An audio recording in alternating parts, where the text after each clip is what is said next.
Hi, everybody. Darren Davidson. I work for CSU Extension, and I'm on the planning committee for the Pollinator Summit. It's so great to see all of you here. While they are figuring out screen share and things, I'm going to introduce our next speaker. Her name is oh my gosh, I'm sorry. We practiced this. Her name is Gemara Gifford. She's an indigenous wildlife scientist with a background in community-based conservation and rematriation movements in Latin America. Her family instilled in her a deep love and responsibility for animals and the environment and passed on their history as Chicano labor rights organizers from the San Luis Valley and the coal mining camps of southern Colorado, so deep roots in Colorado. She's currently pursuing her Ph.D. at CSU. She's at the tail end of that. And she and her husband just recently moved to Georgia so that he could pursue his Ph.D. at the University of Georgia. So she's splitting her time between Colorado and Georgia, which is why she's joining us remotely. Because of that, if any questions come up throughout the presentation, there's a QR code on some of the tables if you want to submit any questions. And then she also has a QR code up here. At the end of her presentation, she'll be able to kind of filter through and look at those questions that you have submitted, and she'll be able to answer some of those. So please help me welcome our next speaker, Gem. Thank you so much, Darren. Can you all hear me okay? Yes. Awesome. Well, again, thank you so much for the invitation to speak with you all today. Again, my name is Gemara Gifford from Colorado State University in the Human Dimensions of Natural Resources. And I am also representing my small business today, Mending Mountains Collective. I'm really excited to talk with you about culturally significant pollinators in Colorado and beyond. And super wish I could be with you in person today, but appreciate you allowing me to join virtually. So let's dive right in. First, I will introduce you to Indigenous-led conservation as a field, a movement, and a way of life for me and many other people. We'll talk about cultural importance of pollinators, some examples, what cultural importance species means, and how to apply that in your work. We'll look at an example of my past research in Guatemala, where I did an ethno-ornithological master's at Cornell Lab of Ornithology. And we'll conclude with a little bit of creative writing that I've prepared and a call to action. First and foremost, I am a lover of animals.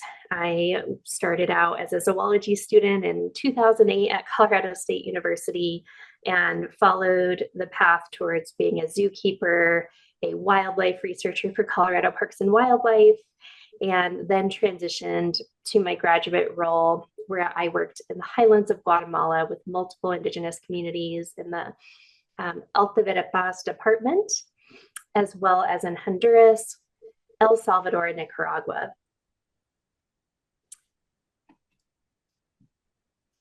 What is Indigenous-led conservation?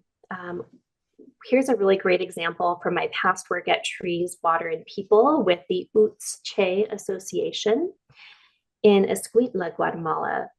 Uts-Che means good tree in Quiche, and ultimately Indigenous-led conservation means that we're taking into account the knowledges, perspectives, priorities, and worldviews of the many, many indigenous nations and communities across the world. That's it. Really, it takes in that cultural dimension and the reality that conservation isn't just a field of study or a practice, but rather an essential element of all indigenous lifeways. So Indigenous-led conservation led me to return back to Colorado State University for my PhD and to start a small business where I offer services as a facilitator, a consultant, and researcher, and that is called Mending Mountains Collective. Every single person on this screen is somebody who is working to advance Indigenous-led conservation, whether it be the Intertribal Buffalo Council trying to bring buffalo back, my colleague Tara, who was supporting the Klamath River tribes and dam removals in the Pacific Northwest, my friends at Trees, Water, and People based in Fort Collins, Colorado, who work with the Ute Mountain Ute tribe on revitalizing and reclaiming culturally important plants with the tribe, as well as the University of Wyoming, a collaboration program in natural resources, where we've worked together the last 4 years to train natural resource practitioners in indigenous approaches to conservation. The Land Trust Alliance, pictured in the middle, is another one of my amazing partners, where we are supporting indigenous communities and tribes to actually reconnect with, and in some cases, return their ancestral lands through partnerships with land trusts and private landowners.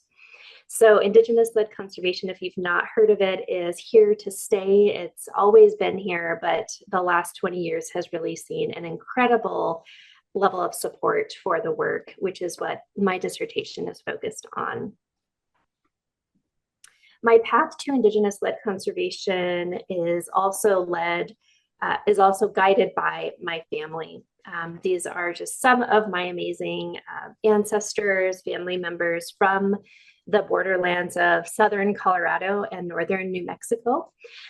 We are Chicano. We are also indigenous to the southern Rio Grande region.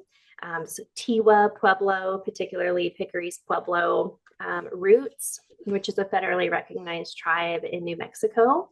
And we also have roots in the northern part of present-day Mexico in the state of Sonora. We have been in the Southern Rocky Mountain region forever. There's not a time in which we don't recall us being of those lands. And I wanted to reiterate how important it was to me growing up to watch my family members do what they could to protect land, wildlife, and their water rights, even as coal miners in southern Colorado. So even amidst really harsh and unjust working conditions, my family fought for really protecting of the land. And so those values are intertwined in my blood and my roots, and in every single action that I take in my work, or at least I hope to embody the values that my family taught me. And I like to use the example of birds to kind of tell you a little bit more about where I'm from. And in fact, the broad-tailed hummingbird, one of the most common pollinators that we know here in Colorado, shares a home range with our cultural heritage. Again, southern Colorado and the San Luis Valley, northern New Mexico, and the Pueblo Indian tribes of the area, as well as the original communities of Sonora, Mexico, are shared with the broad-tailed hummingbirds. And the hummingbirds for us really are a symbol. They are teachers. I'll talk a little bit about that later, but the cultural importance of hummingbirds, I could do a whole dissertation just on that. But really, they are a part of our identity. They resemble an intermediary between spiritual and physical realms, and their migration routes also reflect our migration routes and connection to other indigenous communities across the Americas. As a child, I was truly obsessed and enamored with hummingbirds and other pollinators. And so I followed the birds south to Guatemala for my master's thesis and worked at the Lab of Ornithology in partnership with other indigenous communities, particularly Quechua, Maya communities in Alta Verapaz. So I like to say that is also a part of my identity, is working all the way in southern Mesoamerica in Guatemala. For anyone who doesn't know where Guatemala is, it's just right here on the very lower part of Mexico. So Guatemala ends up being one of the best places to study, to learn about, and to support biocultural conservation. What do I mean by biocultural? Really, it's that the biodiversity and cultural heritage of a place really is inseparable. They're intertwined, and that is certainly the case for Alteverpas.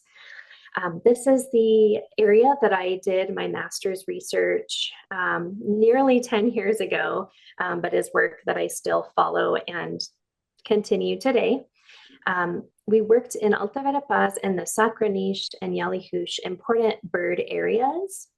Not by surprise, these two mountain ranges are also culturally important sites or sacred mountain ranges to Kekchi Mayan communities. And there's an unbelievable diversity of birds in this area. Of particular interest is the number of endemic bird species and pollinators, for that matter, in this area, which might be surprising to some of us who study biodiversity, because over 50% of the lands here are agricultural, not the big fields of corn that you might be used to seeing here in the United States, but these unbelievably diverse agroecosystems that have been in this part of Guatemala for 7,000 plus years and really have shaped the landscape and which birds occur in this area. And so this is just zooming in a little bit more to show you which communities I partnered with in this region to get to the question of what agroecosystems are the most supportive to cultural and biodiversity heritage. In other words, which agroecosystems supported both human and wildlife needs. I also want to mention that this part of the world in the highlands of Guatemala is a very, very diverse place for food types, whether it be squash, achiote, avocado, corn, palm, chilies, beans, elephant ear, and then tons and tons of fruit trees. The cultural and biological diversity here is just unmatched, unbelievable. So this is a photo of one of my two of my partners that I worked with, Lydia and Sarah, and showing me how they harvest makui, which is a cloud forest plant that often is harvested and then put in the agroecosystems where people live.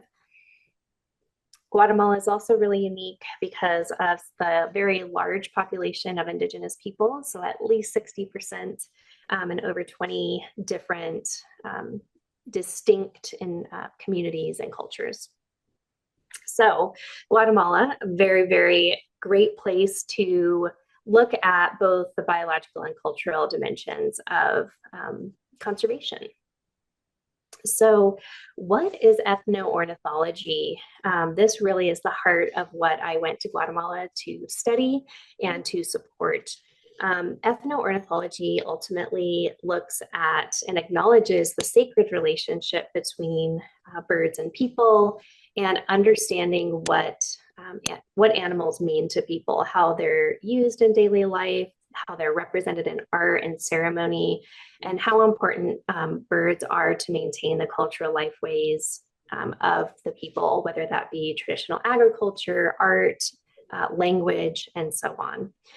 So of course, this is a Colorado Pollinator conference. So rather than focusing on all of the birds, we'll talk a little bit more specifically about hummingbirds, as well as bats and butterflies. A shout out to my partners at Community Cloud Forest Conservation, who have a really cool blog on ethno-ornithology if you're interested in learning more.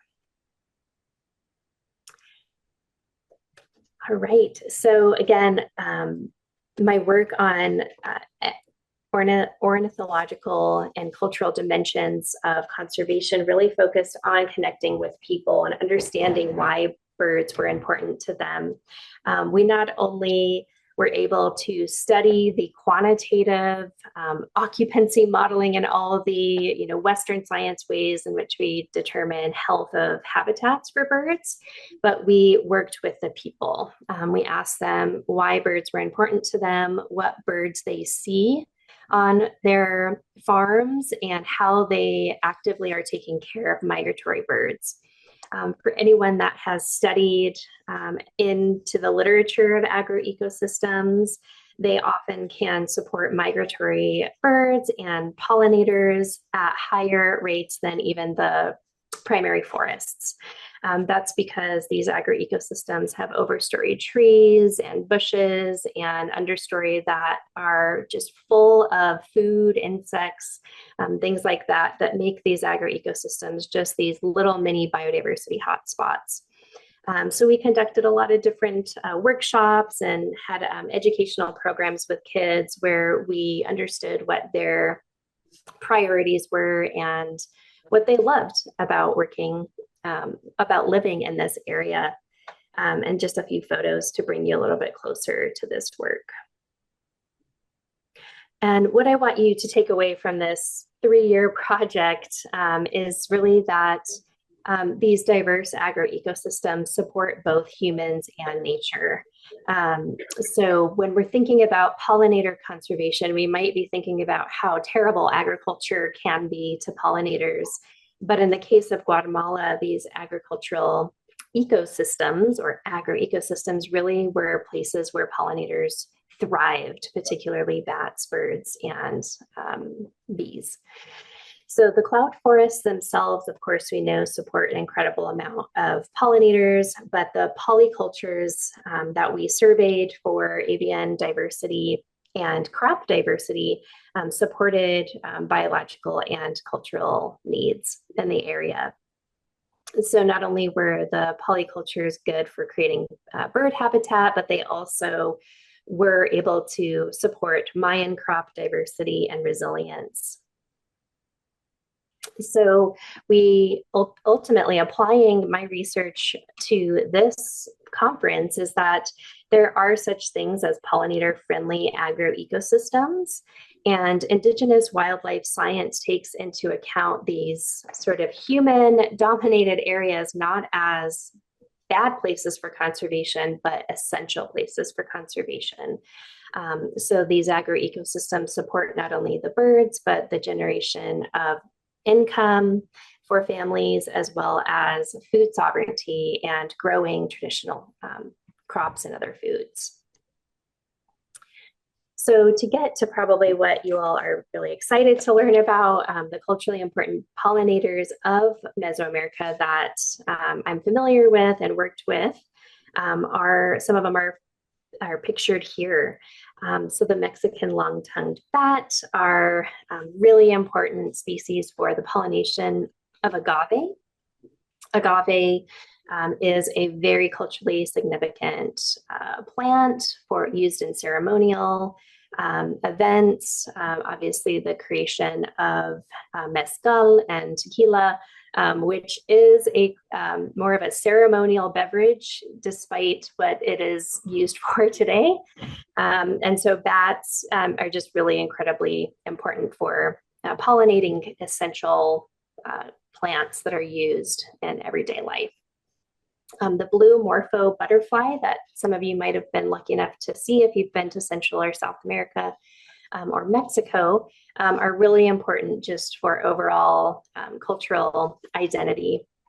So butterflies are in people's stories. They signify just a lot of different things to people, whether it be sort of learning about metamorphosis and so how do we change as people, or whether it be just truly a symbol of the cloud forest. For a lot of people, it's this idea of having an identity to a place, like we might associate with black bears in Colorado, or elk, or maybe it's, you know, the mountain goat. You know, what is the animal you think of being from Colorado that makes you feel at home?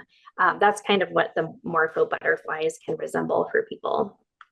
Of course, my favorite, the green-throated mountain gem, is an endemic hummingbird to the Guatemalan and southern Mesoamerican highlands. And also, hummingbirds really are culturally important because of their spiritual significance, which I alluded to before. So again, hummingbirds are really resembled in many, many different indigenous cultures, but particularly in the Southwest here in the US and in Mesoamerica. they're resembled as intermediaries between the spiritual and the physical world, meaning that they're sacred animals. They carry messages to and from each realm, and really it is a gift to be in their presence. So not only do they pollinate essential plants and foods to keep people healthy and eating and with their forest plants, but they're really important spiritually. Doncella stingless bees, I was able to work with communities in Escuintla who were harvesting and actually growing Doncella honey within their communities. So Doncella stingless bees actually have really important cultural significance for Mayan people in Guatemala because of the medicinal properties of the honey. So sometimes the honey can be used to treat ear infections, even eye infections, and generally just for overall health if somebody is feeling ill. This shouldn't be a surprise to many of you who know how medicinal honey can be. This is an endemic bee to this region, and really, really long-held relationships that Indigenous people have with this particular pollinator. So look up Doncella stingless bees. They're pretty unique. And then, of course, I had to throw in 2 other endemic hummingbird species. There's over 20 endemic hummingbirds in the southern Mesoamerican highlands, which is more than any other place in North America. And just to shout out the wine-throated hummingbird and the rufous saberwing as other really culturally important pollinators that would be present in the agroecosystems I mentioned earlier. In fact, all of these pollinators would be found in a Mayan agroecosystem. So just important to reiterate that these really rare or high conservation value species don't just occur in those so-called pristine forests or habitats, but really they have always existed with Indigenous peoples, whether that be out on their farms, in adjacent forest areas, or truly within communities for thousands and thousands of years. So in many ways, we are dependent on pollinators, of course, but some of the pollinators are dependent on us as well, especially in the case of Guatemala and the agroecosystems that they depend on. So a little recap. So what makes pollinators culturally significant? Of course, we could probably come up with a lot more reasons than this, but I wanted to share a few that come to mind for me. Ecologically, pollination of culturally important and ceremonial plants like orchids, agave, and more are really essential. Without those pollinators, we may not have those plants and would no longer be able to conduct those ceremonies. I mentioned before spiritual reasons why hummingbirds, as an example, are important. And while I'm not an expert on the other stories that exist, I would imagine butterflies, bats, and many other pollinators have special stories to other Indigenous peoples in the Americas. So food sovereignty. Food sovereignty really is a term that we think of for Indigenous peoples being able to grow foods that are important to them and their cultural lifeways. So in this case, it's the Mayan agroecosystems. The pollinators support the health of those agroecosystems and the food ways that have been around for a very long time. You may have heard of the 3 sisters, corn, beans, and squash, that really wouldn't exist without pollinators. From a personal standpoint, many people find their own identity in pollinators, and maybe even some of you do as well. But hummingbirds can be a part of identity for Indigenous peoples worldwide. And for anyone who's been to the Southwest, whether it be visiting museums or art galleries where Pueblo, Apache, Navajo, or other Southwestern tribes have their pottery displayed, pollinators are very, very prominent in Indigenous art, and particularly pottery. So the pollinators really do resemble a critical aspect of culture, identity, and they're a part of our stories as well. So pollinators are also, for Indigenous peoples, and all animals for that matter, are considered relatives. So rather than sort of separating humans from nature or separating humans from other animals, really there is a perspective that animals are our relatives and we have a responsibility to care for them. So again, as I mentioned earlier in my talk, showing you the range map of the broad-tailed hummingbird and where they live, for me, they're my relatives because they reflect exactly who my people are and the fact that we all have been migratory and interconnected with one another since time immemorial. So just to kind of tell you a little bit about how I see cultural importance of pollinators, any one of these categories you could expand on, and I'm sure some of you may have heard of other examples as well.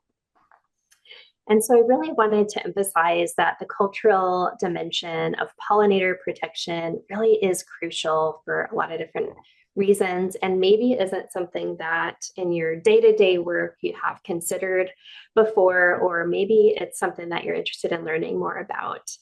And really, I just want to reiterate that Indigenous peoples have sustainably managed their lands for thousands of years, but really remain unseen in the mainstream conservation movement. You've probably heard this statistic before, but less than 25% of the lands across the world are under Indigenous jurisdiction, meaning that they or own the land or manage the land in some way. But yet in that 25%, over 80% of biodiversity is protected. So really, people are starting to acknowledge the Indigenous knowledge that we have to protect the land, and that really the first stewards of the land know best how to protect such pollinator species, or really any species of conservation concern. In other words, work with Indigenous people. They might have something to teach you, and it really is important for a lot of us who work in the more mainstream conservation movement to kind of acknowledge that exclusion that has happened. The United States conservation field really developed in the mid-1800s at the same exact time that Indigenous peoples were being removed from their original territories through assimilation tactics, allotment, and other strategies to displace people from their own lands.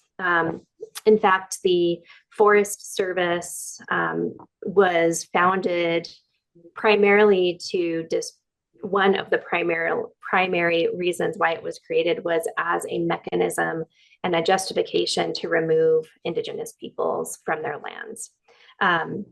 That is one other part of my dissertation that I'm excited to eventually publish and share more about, the colonial roots of conservation and how that's impacted the ability for Indigenous people to be seen today in the field. However, and thank goodness, the 21st century has seen a lot of repair and resurgence and recognition of Indigenous people's roles in conservation and the care of lands, waterways, and wildlife. Of course, in 2021, Deb Haaland, the first Indigenous Secretary of Interior, made so many headways to support the inclusion of Indigenous peoples and knowledges in the management of lands. Through the Secretarial Order 3403, it was really a historic moment for Indigenous people because it reminded the United States and federal agencies that it is within their trust responsibility to work with Indigenous people and learn from Indigenous knowledges in the protection of lands, wildlife, and waterways. So even though there was no new law created, Actually, what Deb Haaland did was remind the United States that this is within their trust responsibility to work with and learn from Indigenous peoples. 20 years ago, even 10 years ago, people might think this presentation was a little crazy to even have at a conference, just because really the last 10 years has finally seen people being open to Indigenous perspectives of conservation, which have always been here. So in summary, I want you all to take away that cultural and natural heritage are super intertwined, not just for Indigenous peoples, but for everyone. So how can we bring ourselves into this work, our cultural values, into the protection of pollinators? Because without them, we wouldn't be able to survive, would we? Indigenous knowledge has much to offer the pollinator conservation community. Please think about learning about Indigenous research in pollinator conservation or partnering with organizations that are doing such work. I also want to elevate the cultural dimension of pollinator conservation as being just as important as the economic or ecological dimensions that we may be more used to working from. How we get there and how we help people implement that is going to be a longer road, but I hope that this provides some of you an introduction to how, for me, important the cultural dimension is of pollinators. And again, think about partnering with Indigenous scientists, researchers, students, and colleagues that really care about this work. One of my favorite Indigenous-led pollinator groups is the Tribal Alliance for Pollinators. And I've put their Instagram handle on there in case you'd like to follow them, and a website describing more about their work. But their founder, Jane Breckenridge, is a citizen of the Muskogee Creek Nation here in the Southeast, where I'm based, and really is the one who envisioned this organization. Some of their accomplishments are that they've restored milkweeds, wildflowers, and have restored over 300 acres of habitat in Oklahoma. In addition to their on-the-ground work, they provide training and technical support for tribes throughout North America to support their recovery of grassland ecosystems, which are crucial for helping threatened pollinators. And as I mentioned before, this Indigenous-led conservation practice really also preserves cultural heritage, and that pollinators are important for cultural, medicinal, and culinary traditions that we find in the plants that they pollinate.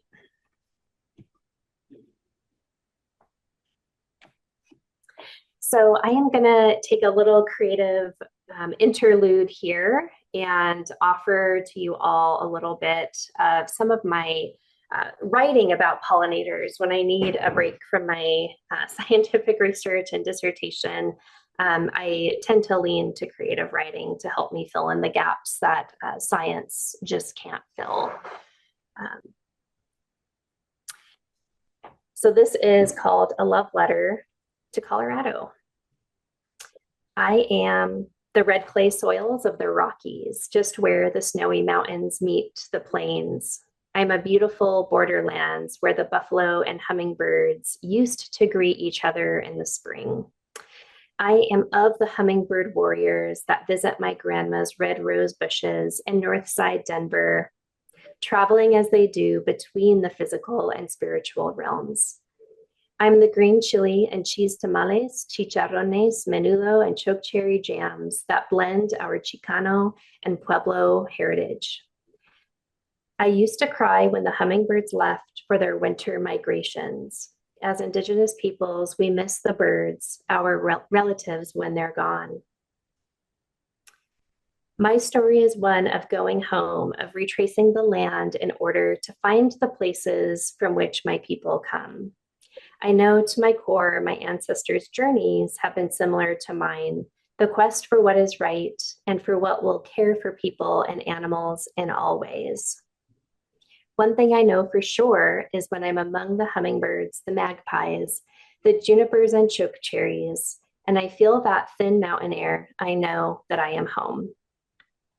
Would you believe me if I told you my family has been here since the giant ground sloths and glyptodons roamed the earth, and when Colorado lay underneath a gigantic lake? I am the red clay soils of the Rocky Mountains where the snowy mountains meet the plains. I am from a beautiful borderlands where the buffalo and hummingbirds will once again greet each other in the spring.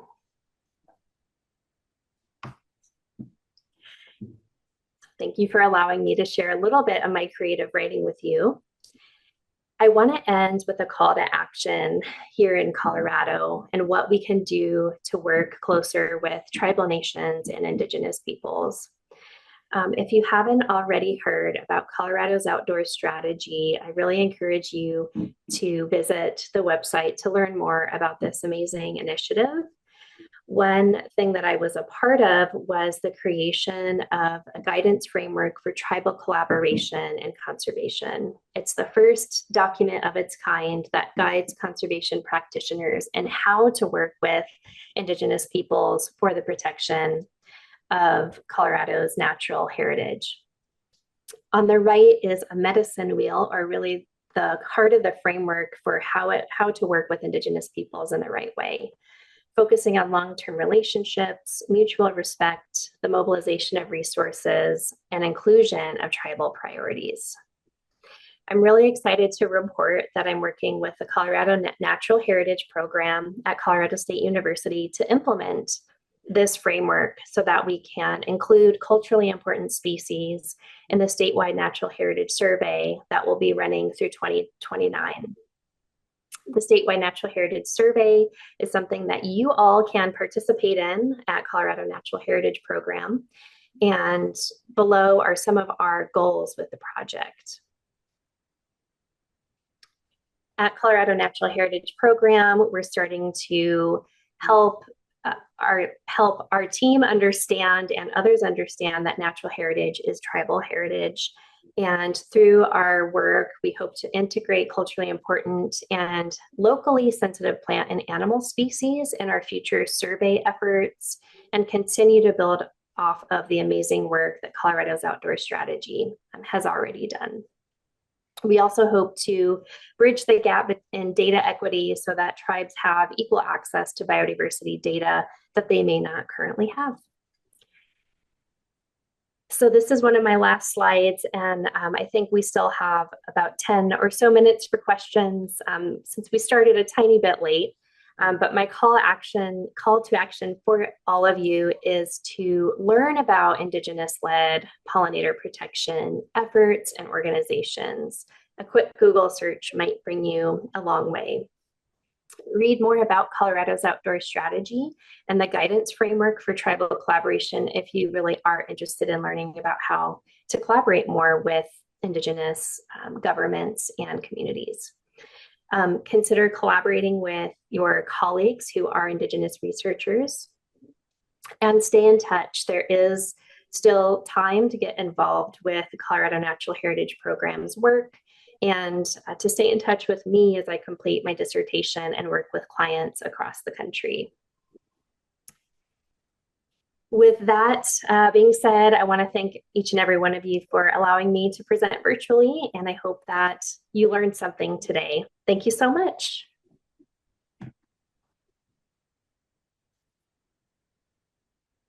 Awesome. Thank you. So now I'll leave this screen up just for a moment. If you do have a question for me, there's a QR code on the bottom left and at your tables to submit a question. And Adrienne and Darren, how much time do we have for questions? 5 minutes, so time for 2 or 3 questions. Okay, perfect. We can be going. Oh, you're getting all right. Great. Get back on track, right? All right, so starting to see a couple of questions come in for me. Thank you so much. I'll just pick a couple at random. The middle one here, in your findings, was that pollinating and pollination that determined if pollinators were culturally significant, or were there other factors? In my conversations with communities throughout my career and in Guatemala particularly, it really was definitely pollinating plants, but so much more than that. It was the spiritual and importance of pollinators and really what they mean to people and their identity. So it was a lot more about cultural heritage in some cases than it was just exclusively about what plants they were pollinating. But certainly that was a really big part of it. Let's see. Another question I might pick, what conversations can we be having with the agricultural industry to incorporate more opportunities and biocultural practices? That is such a good question. And I think the agricultural industry in many ways can really impact where we go from here in terms of if pollinators do well or if they continue to decline. And so I would say that it's less working with industry and more identifying the types of agriculture that support pollinators. And that might be things like, organic agriculture, obviously avoiding using pesticides and herbicides is going to be the most important. But really, I think there could be a gap in research and identifying which agroecosystems in the US are supportive to pollinators, similar to the work I did in Guatemala. But I would say if I could wave a magic wand, it would be to limit the use of herbicides and pesticides, because that's just the number one cause of declining species in a lot of areas. Maybe I'll do one more question and I'll turn it back to Adrian and Darren to close us out. Let's see. Through your work and experience, do you have a good example in Colorado of a community, city, or government partnering with Indigenous peoples to change the course on ag or other land management strategies? Yes, definitely. I would definitely look up Montezuma Land Conservancy in the southwestern part of the state. They are partnering with the Ute Mountain Ute tribe to bring back culturally important tree and other plant species to support many different functions of the ecosystem. And they're working with Trees, Water, and People here in neighboring Fort Collins, Colorado, really to ensure that Indigenous knowledge is included in the protection of that landscape.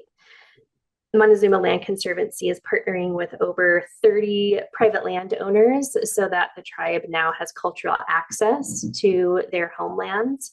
And it's just a really innovative model. And that case study you can read in that tribal guidance framework.